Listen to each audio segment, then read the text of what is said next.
अलीपुर चिड़ियाघर में बच्चों के लिए नई आकर्षक जगह वीरबाहा हासदा ने किया पक्षी घर का उद्घाटन। अगर आपको पंछियों को करीब से देखने का शौक है तो अलीपुर चिड़ियाघर में खुला नया ग्लास एनक्लोजर आपका इंतजार कर रहा है।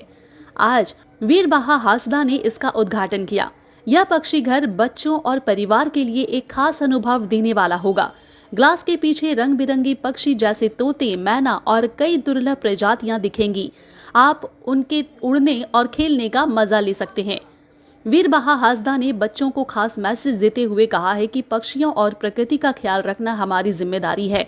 तो तैयार हो जाइए अपने परिवार और दोस्तों के साथ अलीपुर जू के इस नए आकर्षण को देखने के लिए। चिड़ियाघर के अधिकारियों के अनुसार इस पहल से पर्यटकों को करीब 200 पंछियों की 14 विभिन्न प्रजातियों को करीब से देखने का मौका मिलेगा। इस कांच के घेरे में घूमते हुए पर्यटक पक्षियों को उनके प्राकृतिक वातावरण में उड़ते हुए देख सकेंगे। ये पहल पर्यटकों को पक्षियों के करीब लाने के उद्देश्य से की गई है। अलीपुर चिड़ियाघर के निदेशक शुभंकर सेनगुप्ता ने कहा है कि हमारा उद्देश्य है कि पंछियों को पिंजरों से आजादी का एहसास दिलाया जाए। अब ये पंछी कैदियों की तरह जीवन नहीं बिताएंगे, बल्कि अपने पंख फैलाकर खुले हवाओं में उड़ने का आनंद ले सकेंगे। इससे इंसानों को भी समझ आएगा कि पिंजरे में बंद होना कैसा लगता है। দেখুন, অবশ্যই আমাদের রাজ্যের মাননীয় মুখ্যমন্ত্রী মমতা বন্দ্যোপাধ্যায় একটু অভিপ্রেরণা সবসময় থাকে এবং আমার যে হব সাহেব আছেন, আমার ম্যানেজিং ডিরেক্টর আছেন এবং অফিসাররা আছেন যারা, তারা বারবার অনেক রকমভাবে চিন্তাভাবনা করছেন যে দপ্তরটাকে কিভাবে সাজিয়ে তোলা যায় এবং তাদের মাথা থেকে এই সব চিন্তাভাবনা এবং আরও আমরা চাই মুখ্যমন্ত্রী যেভাবে চিড়িয়াখানাটাকে সাজিয়ে তুলতে চাইছেন, আমাদের তরফ থেকে যদি আরও একটু বেশি করে করে দেওয়া হয়। এই যে অভিনব চিন্তা, এটা কি মুখ্যমন্ত্রী মস্তিষ্ক প্রসূত? হ্যাঁ, অবশ্যই তার থেকে তিনি বারবার আমাদেরকে বলেছেন যে পাবলিকের জন্য নতুন নতুন কিছু করতে হবে এবং অবশ্যই আমি আমাদের শুভঙ্কর সেনগুপ্ত এখানে আছেন এবং আমাদের সৌরভ চৌধুরী বাবু আছেন এবং হব সাহেবও আছেন। এনারা 24 ঘন্টা পরিষেবাটা দিচ্ছেন এবং খুব ভালো কাজ করছেন এনারা সবাই। এবং আমার যারা চিড়িয়াখানায় যারা কর্মচারী তারাও তো পরিশ্রম করছে এবং এইসব সবার মিলিত একটা।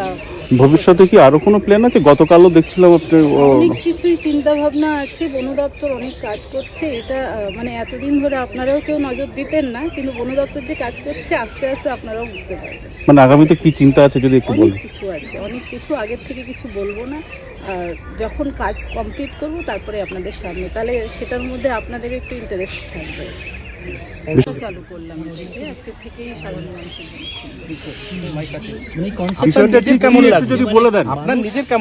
দেখুন, আমার তো অবশ্যই ভালো লাগবে এবং আমি আপনারা জানেন কি জঙ্গলের সাথে আমি বেড়ে উঠেছি, তো সেই জায়গা থেকে আমরা সব জায়গায় একটা নিউজ দেখতে পাই যে হাতি আক্রমণ করছে, তো অবশ্যই আমার খারাপ লাগতো। তো আমি বারবার বলতাম একটা জিনিস যে এখনো যদি মানুষ না শুধরায়, এমন একটা দিন আসছে যেদিন মানুষ খাঁচার মধ্যে থাকবে এবং পশু পাখি বাইরে ঘুরবে এবং সেই জায়গা থেকে এটা। এবং অবশ্যই আমাদের রাজ্যের মাননীয় মুখ্যমন্ত্রী মমতা বন্দ্যোপাধ্যায় যেভাবে আমাদেরকে অনুপ্রাণিত করে এবং আমাদেরকে যেভাবে নির্দেশ দেয়, মানুষের জন্য আরও অভিনব কিছু কিছু চিন্তাভাবনা আমাদের মধ্যে আছে এবং আজকে সেটারই একটা।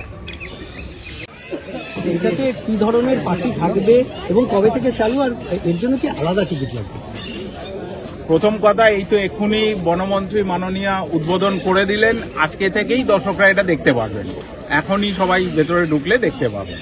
আর এর জন্য কোনো আলাদা টিকিট লাগবে না।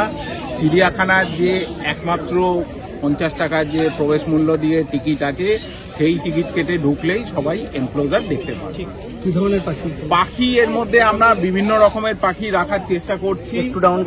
অলরেডি আমরা 14 রকমের পাখি ছেড়েছি, 14টা স্পিসিস। সংখ্যায় তারা প্রায় 200-র কাছাকাছি। এর মধ্যে যেমন গ্রাউন্ড ডোয়েলিং বার্ড আছে যারা মাটির কাছে থাকে, তার মধ্যে আপনারা দেখলেন ফেজেন্ট আছে, তার মধ্যে ময়ূর আছে, এই ধরনের অন্য সমস্ত পাখিগুলো থাকছে। এছাড়া যারা উড়ে বেড়ায়, আচ্ছা, কিছু অ্যাকোয়াটিক বার্ড আছে, যেমন ডাকস আছে বিভিন্ন রকমের। এখানে ব্রাহ্মিণী ডাকস আছে, বার হেডেড গুজ আছে, নববিল ডাকস আছে। এগুলো সব রেয়ার পাখি, এইগুলো রয়েছে।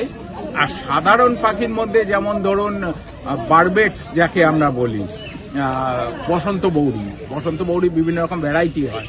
তারপর ডাব ঘুঘু, তারপরে টিয়া, ময়না, চন্দনা, এই রকম বিভিন্ন রকমের পাখি অলরেডি এখানে ছাড়া আছে, আমরা সংখ্যা আরো বাড়াবো।